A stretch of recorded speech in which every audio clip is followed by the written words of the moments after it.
with the family of the former Gujarat Chief Minister, late Vijay Rupani, who lost his life in the Ahmedabad plane crash. Sources say that the Prime Minister met with his wife Anjali Rupani and family members of former Gujarat Chief Minister and senior BJP leader Vijay Rupani, who was on board the ill-fated flight. He consoled the family and interacted with them for about 30 minutes. All right, now joining me live on the broadcast on these updates and developments is Dr. M.J. Augustine, who's in fact the group captain and fighter pilot.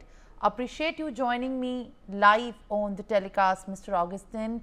And of course, you have been tracking all the latest updates that are coming up as this tragedy has taken place. This is in the longest time, one of the worst that India has seen in the aviation disasters. While the black box has been recovered, there are still questions unanswered over the fact as to what possibilities could be ruled out, as there are departments and the officials now onto the probe for examining what could have led to this crash on this ill-fated aircraft. Do you think the Boeing 787 being one of the safest aircrafts, but also witnessing the tragedies that have happened so far in India in the past few decades, also be one of the reasons for this one, Mr. Augustine? It's a great question. In fact, when you say Boeing, the first thing that comes to your mind in terms of crashes is the Boeing 737 MAX crash, which happened in Lion Air. And there's one which happened in Africa where both hull losses and a lot of people lost their lives. And thereafter, that particular aeroplane, 737 MAX, were grounded for longest time. And it took a lot of technical intervention, software intervention, etc., for the aeroplane to come back online. And now we have the MAX flying with us in Akasa Airlines and many other airlines in the world. And I am told that the MAX's production is once again back on track to the original level. But 787 Dreamliner, this is the first HAL crash of 787 Dreamliner. It has been flying for last 14 years, and it is one of them. It has very good safety record. In fact, I recently flew in it from Changi to San Francisco, flew back from New York to New Delhi. Wonderful aeroplane to fly, an extremely comfortable ride.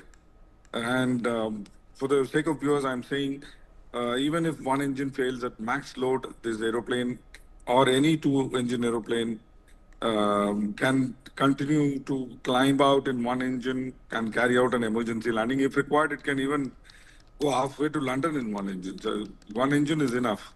So what led to the crash is my money is on loss of lift. Why did the lift loss take place? Because as I saw the video, the slats are out, but the flaps have sort of gone up. So that is why the loss of lift is. In fact, the margin between the aeroplane stalling, that is falling from the sky, to the current speed at hot and heavy condition, especially when this aeroplane was going to London, is very minimal. It is as low as 3 to 4 kilometers an hour. So at that critical juncture, if the flap goes up and mind you, the undercarriage or the wheels are still down, even the wheels create a lot of drag. And if you hear the eyewitness's statement, I saw it on the DD News recently, he confirmed that last May unhone race diya. So which means the pilot tried to get out of the situation by going to taking the engine to something called toga, take off and go around power. So he applied higher power to get out of the situation, but that was too little, too late. The gravity got better of the aeroplane, and so many people perished, except one person from 11, I think 11A seat number. You know, there is a saying, "Jakora ke sahiya ma sake na koi." So I think he was looked after by some blessings on his head, where he walked away clean. Other than him, I don't think anyone survived, is what I've got to know. But as like you said, the black box, or we call it the DFDR, digital flight radar data recorder. It has um, umpteen number of parameters, also the CVR, the cockpit voice recorder. So decoding that in the digital form, the modern DFDR, is very easy. Earlier version black boxes recorded on a film.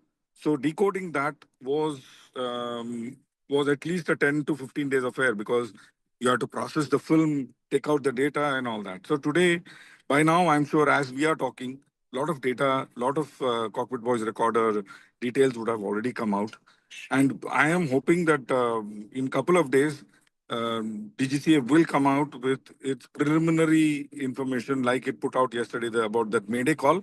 Something like that will come out in a couple of days, maybe, by middle of the week, maybe by Wednesday, Thursday, we should get to know what is going on. And if it is something technical, then 787s all across the world will be grounded.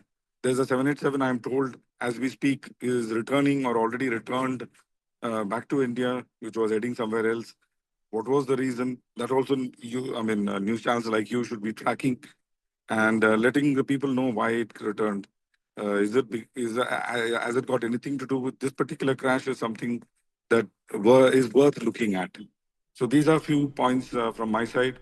Aviation safety in India has been very good as compared to any other country in the world, and we are one of the booming aviation industry in Project Udan. We are going to even very small places.